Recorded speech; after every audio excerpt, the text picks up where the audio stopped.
You know that one song you can't get enough of? Chances are it was made with a sample from Splice. Explore top packs made by your favorite producers, sketch out song ideas in seconds with Create Mode, and dive into a sample catalog that's so deep, it's dangerous. Find out why Splice is the industry's not so secret secret. Visit splice.com and try for free today. Welcome to the Fader interview. I'm Alex Robert Ross, Editorial Director of The Fader. Each of Kevin Morby's albums has a keen sense of place. Take, for example, his 2019 album Oh My God, which, with its anxieties and apocalypses, was set somewhere between Los Angeles, a space above the clouds, and hell itself. Or Sundowner, released in 2020, which produced a surreal facsimile of the American Midwest, in which Morby had been raised, and to which he'd recently returned. Morby, like the wild-eyed rock and folk icons he loves, needs to immerse himself in a place, real or imaginary, to capture its magic. And as his solo career has progressed, he's become increasingly adept at doing so. His new album, This Is a Photograph, is based in Memphis, Tennessee. Morby lived there while writing the project, wandering around the city streets by day and sleeping at the grand and melancholy Peabody Hotel each night. But, as it has been on every one of his albums to date, the city is a lens. Here he stares through it to inspect life and death and the passage of time, the types of weighty existential matters that might bury less careful and considered songwriters. A week before the album's release, I called Morby at his studio in Kansas City to talk about time, ghosts, and Memphis.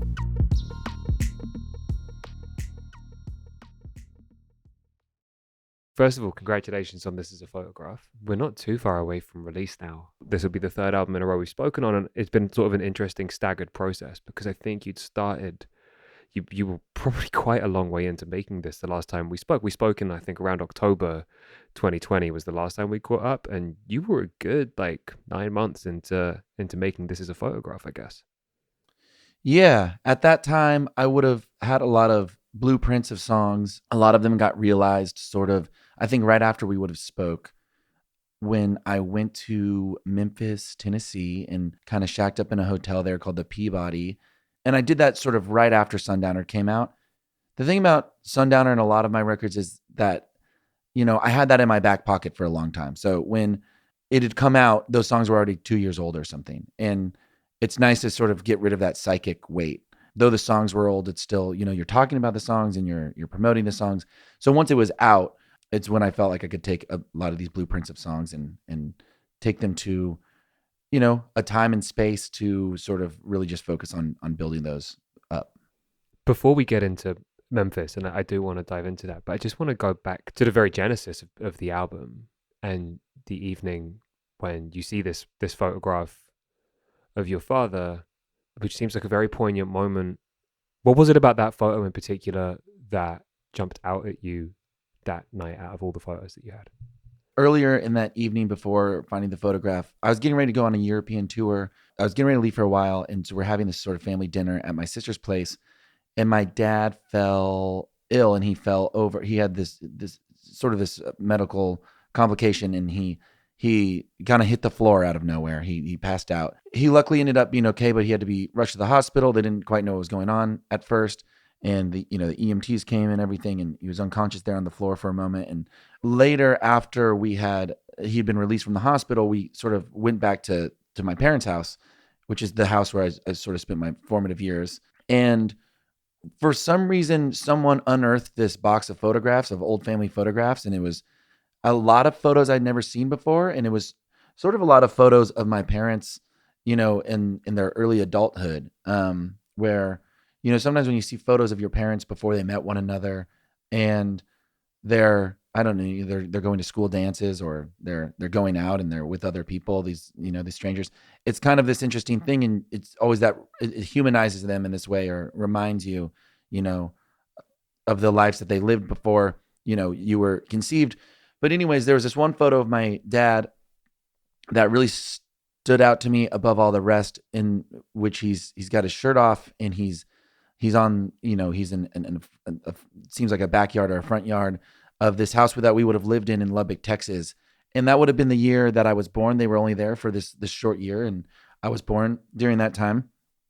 And I just found the photo just very striking. My dad, earlier that evening when the EMTs had showed up, they had taken his shirt off to check the vitals, and then here he was sort of shirtless in his young adulthood. And I almost had this like A-B visual of, seeing just how time has changed my father. And it just felt very significant to me. And I think, in that evening when he passed out and I kind of had to rise to the occasion, and I was the one sort of, cradling my father on the floor, it felt for the first time this very significant, almost like role reversal, So I found it interesting that I was finding this photo of my dad when he was younger and I would have been a kid, and he'd be sort of the one, tending to me. And then here I was on this night, and it just felt like, I was sort of helping take care of my dad now. It was an interesting thing. Yeah, I mean, the photograph of him, beginning to start a family and start a life, and I guess you're not too far from that sort of stage. I mean, you can see yourself in your father. Yeah, absolutely. It's one of those things where you think, oh, my dad looks like a younger man here. But then you realize, yeah, oh, I'm actually the same. I'm right there. And you also kind of understand, when I think about, I'm 34 now, so that photo would be, when I found it was 2 years ago, so I would have been around 32. So that photograph would be about 32 years old. And you think, okay, if this photograph was taken the year that I was born, I kind of understand how quickly 32 years can pass. In another 32 years, I'll be the age that my father is now. And, as you get older, you get a better and better grasp on time and just how quickly it goes, and, sort of its movement and how it shapes your life, and how it can seem long at some points, but also just, lightning fast. You got that line on the title track where you say that time is undefeated, the heavyweight champ. How present was that in your mind before that evening? It wasn't that present. And I mean, I've always written about death and some element of time. There's certain things that happen where you feel your mortality or the mortality of your loved ones. And this is one of those moments that, again, fortunately ended up being totally fine. But I don't know, it wasn't that present. When my father passed out, he passed out pretty cold, where he was standing one moment and then the next moment he's on the floor. And I remember thinking it seemed as if, someone had sucker punched him, he just sort of got knocked out. And the only other time you really see that, someone going out that cold is in a boxing ring, or, from boxing matches that I'm not a huge boxing fan or anything, but as much as the next person, I've seen the famous clips of, whoever getting knocked out. And so it just kind of began this concept of time. And I think then when the pandemic hit and time was sort of frozen and elongated, I was really thinking a whole lot about time, because it felt like we were existing in this sort of glue or something. We were all sort of stuck in this molasses suddenly, and times and dates didn't really seem to matter, and everything was sort of weightless. And the past became an interesting place for me to look back at as sort of an anchor, but it also felt like the past was existing beyond this dividing line. Like never in my adult life was there such a specific line in the sand where a before and after, whereas now there's a before and after COVID-19. And when we were in the thick of it, I mean, everyone I talked to, and I'm sure maybe you relate, it's when I think of 2020 and even 2021 for that matter, there's such weird years, here in 2022, I'll want to say like, oh, remember, 2019 still feels like it was last year in this strange way. So because of time and our reality getting sort of flipped on itself, I was thinking a lot about time. I had a lot of time to reflect. This is a photograph, a window to the past, of your father on the front lawn, with no shirt on, ready to take the world on, beneath the West Texas sun, the year that you were born, the year that you are now, his wife behind the camera, his daughter and his baby boy, got a glimmer in his eye. Seem to say, this is what I'll miss after I die. Sundowner There's obviously friends who have passed away. Like there are ghosts on that record that you were quite actively trying to keep alive, I think. Well, that sounds too artificial, but you were allowing to come into the record. And I suppose that's maybe a more elastic sort of treatment of time than what you get on This Is a Photograph, where you really feel your place within something. Even if it's not necessarily a negative thing, you do feel that sense of I'm at this state, like this sort of inexorable march of time that you just can't beat. Yeah, absolutely. And I think too, something I wanted to do with this record was make that celebratory. I wanted there to be an element of time is passing, so we need to celebrate the time that we do have, and have gratitude for the time that we do have. Whereas I feel on past records, it's been a little bit more finite or definitive of, I'm speaking about death. We are all going to die. And how sad is that? And on here, there's definitely elements of ghosts and of death, but it's more in, honoring the dead or celebrating the dead, and then celebrating the time that we do have. And again, writing this during the pandemic, a lot of that, I was writing almost like the mile marker I was looking at ahead is, someday the world will come back and I will be able to be back on a stage and be able to tour. And so I want to create music that sonically and lyrically is going to feel fun and fulfilling to play in a room full of people when we're allowed to do that again. I think the way that you talk about time on this record and the way that you're talking about it now, I think it's something we all think about, and it's something that we all have to confront. But I think like instinctively, certainly in like Western culture, we like our instinct is to not look at it too closely for too long, mostly because it's really scary. I mean, you're turning it into something celebratory, but instinctively we want to look away when that happens. Did it feel uncomfortable, at least at first, to focus on the passing of time and on just the concept of mortality, even if, as you say, like everything, thank God, was fine this time, but like that just the scary nature of things never really being static. But that must have felt a little uncomfortable. It's a little uncomfortable, but I always describe my songwriting process as very therapeutic. It's something that oftentimes I don't know what I'm going to set out to write about, or I don't know what the song's going to be until I'm halfway through it. A lot of times it's not until I'm doing a press cycle of a record where I'm like, oh, that's what I'm saying on that song, And I kind of figure these things out later. So it really does feel like things that are coming to the surface in a therapeutic way. It's just another form of talk therapy in a way, writing songs, of discussing things that are just, again, sort of rising to the surface, or that seem sort of scary, or that need to come out, in some way, shape, or form. And so I know it sounds a little cheesy to say, but oftentimes I don't exactly choose what I'm going to write about. Like it's in there, and then it makes itself known. It comes out. But with that said, once I understand what the song's about and I'm consciously diving deeper into the theme of it or whatever, I like to get close to the source. I like to fly close to the sun. If something is scary or terrifying to me, I like to sort of look it in the face, and that's how it becomes less scary to me. So these concepts of time and death passing were on my mind, and it was, a scary time in history for everybody. So, my way of working that out was writing songs about it. Did you know that you wanted this to be an immersive experience somewhere? Because there is always quite a strong sense of place, and we've talked about this a lot in like when we've spoken in the past. But your albums have been, whether that's been Above the Clouds, whether it's been the American Midwest, whether it's been California on Fire, there's always been a strong sense of geographical location on your records. Had it not been for Memphis, would you have still tried to locate yourself somewhere to write it outside of Kansas City?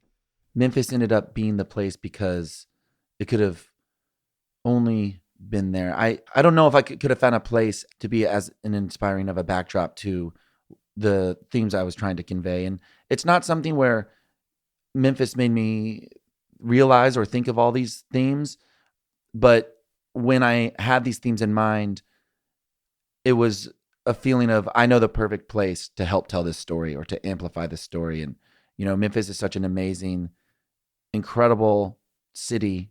I describe it as a place that does such an amazing job at honoring its past, but not in any sort of shticky way or obnoxious way. It's in a very tasteful sort of remembering and honoring and displaying the past so we don't forget it. And that helps you in the present to sort of move forward. And I think that's a thing that sort of a lot of America lacks. And again, in this time of feeling so stagnant because of the virus and being home and off the road and everything felt super uncertain, I felt I needed to go somewhere that wasn't my home. Again, I had just written this record, Sundowner, and that took place here. And I felt I explored a lot of themes and a lot of inspiration here that I was ready to move on to a new place, and being pent up here all pandemic, and I'm so used to traveling. I knew I had to go somewhere. In a lot of ways, going to Memphis, it almost felt like I was emulating tour because I was living out of this hotel, and I would wake up every day and I would kind of drive around all day, essentially, going to different places, exploring different corners of the city. So in a way, I feel like I was scratching the itch of tour, but at the same time, I was doing something so radically different from tour, how my life usually works. And I've never written an album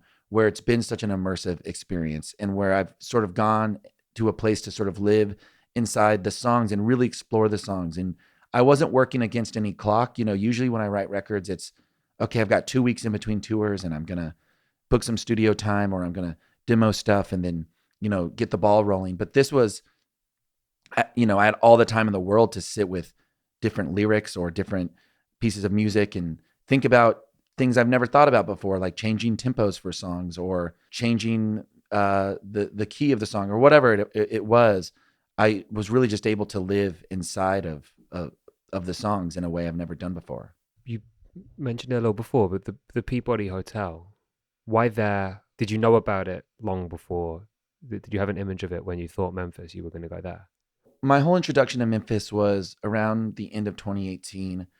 My girlfriend and I went to see her family in Birmingham, Alabama, which is about 3 or 4 hours from Memphis. We were driving back. It was late at night, and she suggested that we stop at this hotel that she used to stay at a lot as a kid called the Peabody in downtown Memphis. And it just sort of occurred to me in that moment, like when she mentioned us stopping in Memphis, I was like, wow, Memphis, why have I never really been here? Why don't my tours come through here? And it's got such a rich musical history. It's funny that it's not more of a place, or more people don't talk about it. And then we ended up staying at this hotel, and we were really only there for a couple of hours because we kind of got there late at night and left in the morning. But it made such an impression on me that I told my booking agent, book me a show in Memphis, And so on the Oh My God tours, I was doing this sort of duo tour where it's just me and a sax player, my friend Kochimea. And I had my booking agent book me this really cool stop there. And we played at a place called the Crosstown Concourse. And it's this sort of, it's like a 1 million square foot, huge building that used to be an old Sears distribution center. And they've turned it into this sort of multifaceted cultural, I don't know, like, there's a high school in it. There's a YMCA in it. There's a ton of restaurants. There's this listening lab with John King, who started Ardent Records, his whole old collection, and then anyone has access to it. There's amazing studio that Matt Ross Spang has. And just, I've never, ever seen anything like it in America. And it just sort of blew my mind. And from there, everything was just kind of pointing towards Memphis. And I don't know, because of the having stayed at the Peabody that first time, it just kind of became my landmark of the place. It's like a sort of baby bird effect. It was like, when a baby bird is hatched and it sees whatever it sees first, it thinks its guardian, its mother. So the Peabody was just kind of that. It just became my sort of focal point and how I'd get my bearings there. What's it like inside? Paint me a picture. I describe it as the Plaza Hotel of the South. And, it has such a history. You can't read like an Elvis biography without reading about it. They used to have, Sam Phillips used to have a radio station that broadcast out of there. There's this whole duck theme. It's the Peabody's mascot and emblem is a duck. And there's these ducks that live on the rooftop in this sort of duck palace. And then every morning at 10 a.m., this duck master, this guy in this sort of like red and black tuxedo, takes them down through the elevator. And then there's this procession of the ducks where he walks them to this grand fountain. So it's this sort of bombastic and funny place. I feel like it's probably last updated in the 90s. Everything feels like 90s nice, which is a little dated, but kind of in this comforting way, especially as someone who grew up in the 90s. But, it's just, it's got such a presence. It's got this big neon sign that says the Peabody. It looks really cool. You can kind of see it again from anywhere in the city. And it's kind of this good way of getting your bearings. And I describe it as, yeah, like the Plaza Hotel of the South. And being there is kind of, when I got my room there, because of the length of my stay and because of they had so much vacancy because of COVID, they upgraded me to this huge suite. So I had this big suite and it felt kind of comical. And I set up a recording rig in there and it felt like Kevin McAllister, Home Alone Lost in New York. It was sort of like almost like I owned the place or something. It was really funny.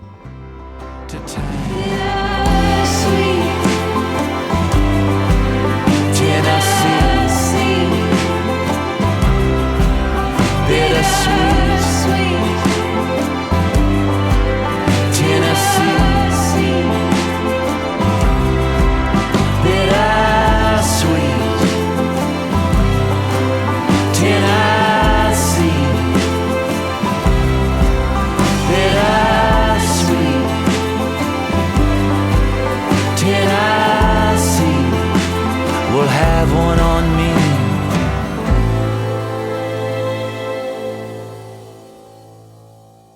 There's an atmosphere on This Is a Photograph that I think is certainly distinct from Sundown and distinct from all of your albums, but there is still this mid-century atmosphere, this sense of you trying to commune with a certain era and maybe a certain group of people. Who was it specifically that you were trying, were there people that you were trying to, or a time that you were trying to channel? I usually try to refrain from becoming too nostalgic, and I want to be a person who ages gracefully. And I think in order to do that, you really have to embrace the future and in the present, and you need to not completely resist new trends or new technology or whatever it is. And so I of course love past eras. And I think there's a balance to looking forward and trying to have the future in mind, but also you can be fascinated with the past, but never dive too deep in it.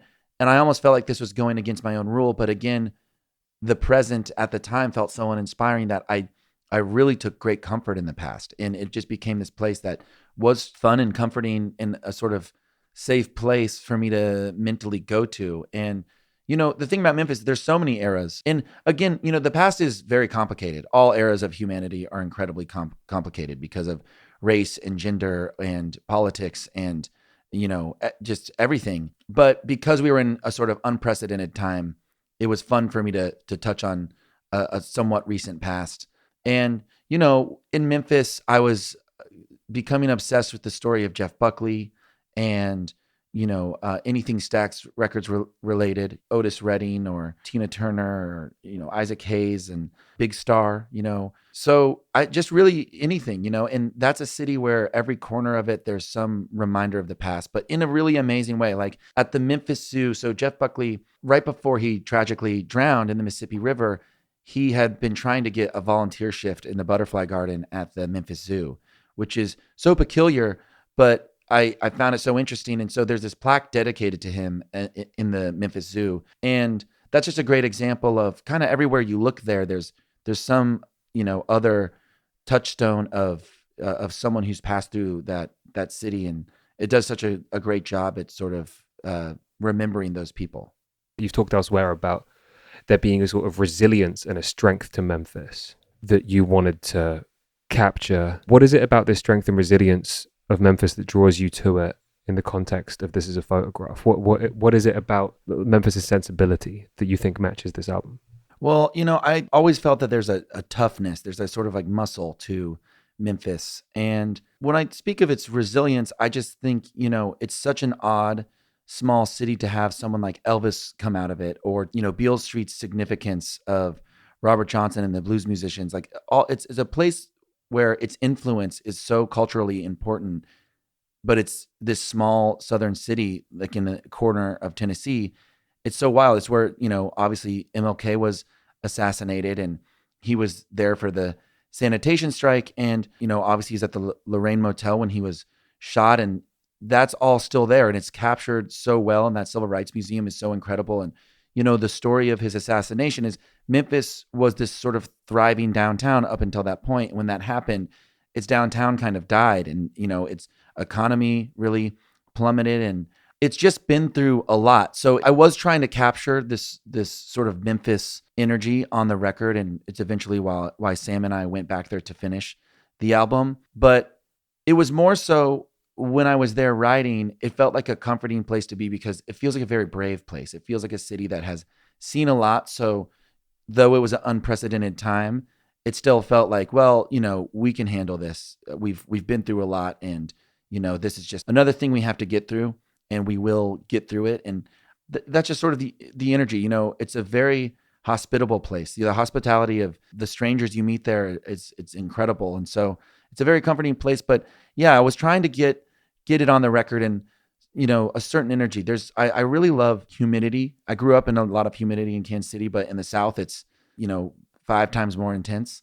It's almost, when we went to record there and to finish the record there, it was in August. It was super hot. And I almost like to think the way I visualize it is like we just got this like really thick humidity onto the album. And I wanted the record to sound tough for whatever that's worth, for whatever that means. And Memphis is a tough place. And I think we got it on there in our ways. It's interesting hearing you say tough, because I think it would be so easy as a rock musician to equate toughness with something quite sort of tawdry and straightforward and macho, like unnecessary, just sort of bravado. But that's not what this album is. I mean, it would be weird if that was the direction you took, but I'm thinking about like Stop Before I Cry, for example. I mean, I think that might be a song that sums up this concept of, tell me if I'm wrong, but this idea of like resilience, but also hypersensitivity, like vulnerability as well, that doesn't necessarily just mean toughness in the sense of a thick skin. Sure. Yeah, I like that way of looking at it. And when I say tough, like there's this element to Memphis where when it comes to mind, I think of like an old, tough, cool car, or, again, like the heat. You're just out in like this sort of sweltering heat, and the fidelity of the music that it's produced. Like everything about Memphis is very raw. It's very in your face. And whether it's a Big Star record or a Robert Johnson recording or an Elvis recording or a Jay Retard record, it's all got this sort of rawness. The fat has been trimmed, no bullshit. Again, for lack of a better word, toughness. But I also like looking at it like that, like what you're saying. I was talking the other day with my label, and my buddy Phil, who works at the label, had mentioned something where he's like, I think on this record you just let everything sort of be exposed, and Stop Before I Cry is a great example of it's a vulnerable song, and I'm saying Katie's name. It's about Katie, my girlfriend Katie, and it's a record in which I just sort of I fly all the flags, I don't hide anything. It's, again, I think because of all these elements of time and thinking about how, we only have a finite amount of time, I wanted to say exactly what I wanted to say, and I didn't want to hide behind anything. And because I was writing it during the pandemic, and it almost felt like it would never come out or something, or I was just, so I would do things that were perhaps more vulnerable than I would ever do in my writing before. But then as the world started to open up and I made this record, it was like, oh, I'm releasing this very vulnerable, sort of exposed album out into the world. And so I definitely hear what you're saying with that. I think there is a vulnerability to these things and just how naked it is. Oh, remember when we met, how you were so young. You were still sucking on a bottle, like it was sucking on God's thumb. But from stage you would take flight and whistle like a songbird, or swaying in a blue dress. You turn the crowd into a big mess. 'Cause Katie, when you sing to me, it's like a melody coming off the mountain, coming at the sea, stopping at the plains, up into a Memphis sky. Katie, stop the song, man. Stop before I cry. I think we discussed this on Sundowner, but the sheer amount of time between the genesis of this album, but also the writing of it and the recording of it to the present day, and we've lived through, as you say, I mean, there's actually, for the first time in many people's lives, like a clear demarcation between two periods. There is the pre-plague time, and now this sort of mid-period, well, whatever we are in now, this liminal space. to some extent we're very different people, and yet you've got this document of a place that you were in. The writing process, the lyric writing process was probably about 2 years ago. How does your relationship change with the album in that time, as you're having to deal, there's a lot of just like bureaucracy to go through when you're releasing an album on a record label, but how do you listen back to it? How does your relationship with these songs change in that time? You go through on every record cycle this strange period where you exist in your own little magical world while you're writing and capturing an album, and then as you start to dole it out and then eventually release the whole thing, it really does feel like you're giving away a big part of yourself. And I've always felt with my music that people ask you, do you ever listen to your own music? And my response is always the same, which is I can only listen to it until it's released. And before it's released, I listen to it constantly.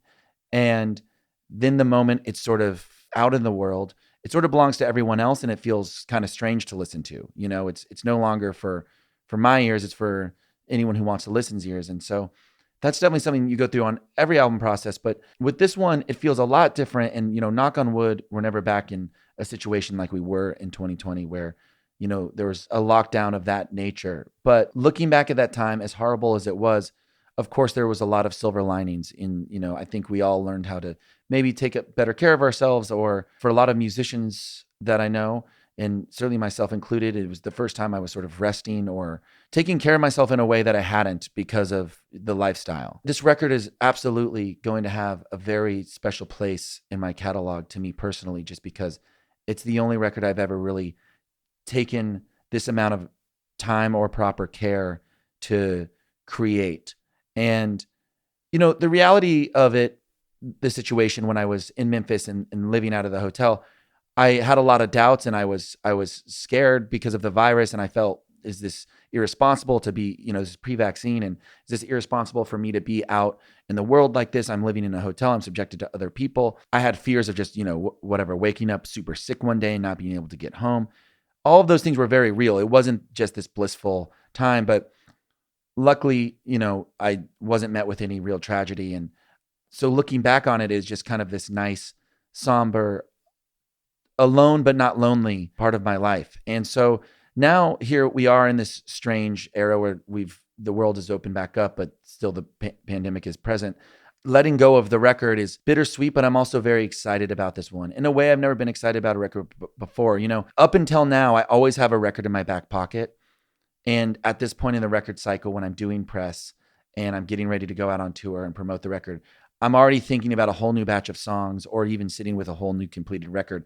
This is the first time, despite the fact that I do have some new songs formulating and I've been, a few demos here and there, I'm not giving those songs too much attention. I'm giving them just enough attention to capture them if they're coming, but I'm really trying to focus on this album and give it the love and care that I think it deserves, because I worked so hard on it. And that feels good to do sort of for the first time, to not be looking too far ahead and kind of focusing on what I have in front of me. Do you think that's what you'll do from now on, is really take this sort of time over every album? I think so. This is working for me in a way.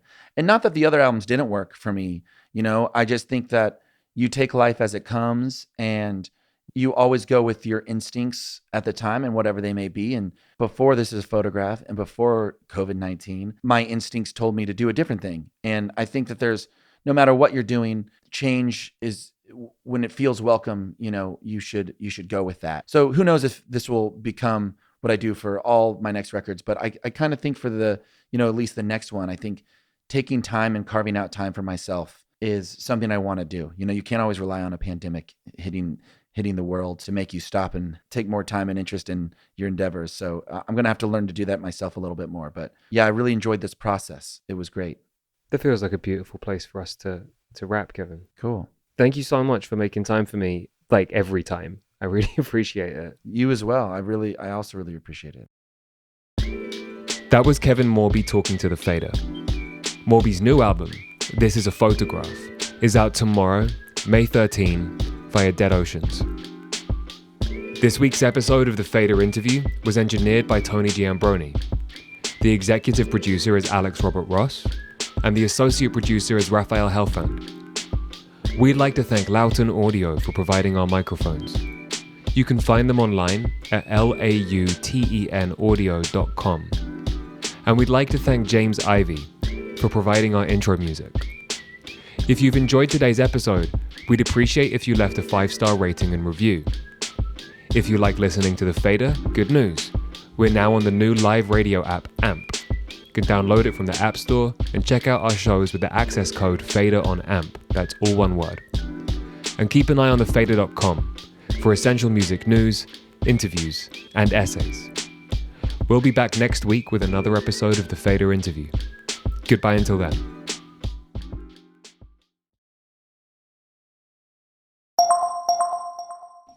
You know that one song you can't get enough of?